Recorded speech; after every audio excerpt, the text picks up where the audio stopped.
ma bëgg nag pour bañ a guddal réitérer li ma wax di ko wax askanu Sénégal yépp ala kulli xaal li ñu waxanteeg Sénégal yi nañ ko def mais may dellu di wax ni xam naa ni askan wi yépp wala li ci ëpp tey la ñu gën a ànd ak ñun bouillonnement médiatique bi bëri na muy les mêmes médias yoo xam ne ñoo ñu doon xeex loolu it ma wax ci mbokk yi na Pastef bàyyi di dem ci ay télévision yoo xam ne dañuy teer yàgg naa ko wax bi ñuy ne opposition ñu naan ma non il faut ñu dem fa ndax sinon on laisse la place aux autres Pastef télévision andiwu ko fi mu ne liggéey yi xale yi def ci réseaux sociaux yi rek doy na ci Pastef dem ci plateau boo xam ne ñu jël ay chroniqueur opposition ngi fi doo gis chroniqueur Pastef ñëpp wër la contre la Amadou Ba jàmbaar la macha allah li mu def baax na waaye bu Pastef demati ci télévision yooyu ñoo xam ne ñan ñoo fi bindoon en 2019 bi ñuy démarrer suñu campagne ni Tullow Oil daf ma jox xaalis du groupe boobu ñan ñooy bind chaque jour lu bon ci Pastef lu ngeen fay defi bàyyi leen ak seeni télévision gis nga nit da ngay am fulla fi yàlla rek a fi ne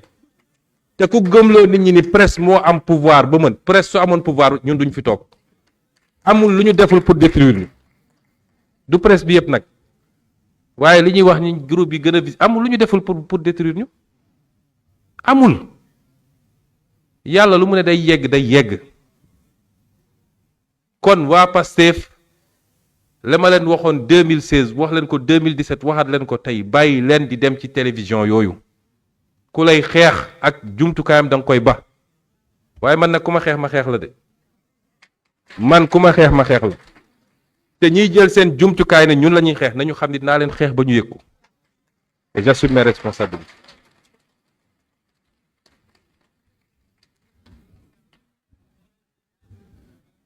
projet bi du ñu nangu ci lu dul dëgg réew mi démocratie la waaw ubbi nañu débat bi waaw ku ne na wax xalaatam teg ko fi mu ko war a teg waaw mais lii xew nii ñun ñëpp xam nañu du yoon te ku jàpp ni nag lu ñu war a néewal la nga am doom bu mat a jël soxna nga am ay soxna bis bu ne nit taxaw wax lu ko neex ci koo xam ne da nga représenter institution Sénégal di tukki partout dans le monde ñu yëkkati la parce que Sénégal nga représenté loolu war nañ ko seetaan ci réew mi après ay société civile tous les fumiers laa ñëw taxaw naan droit de l'homme ak et j'interpelle ici encore le président Bassirou Diomaye na ko régler mbaa mu bàyyi ma régler ko na ko régler mbaa mu bàyyi ma régler ko je suis très clair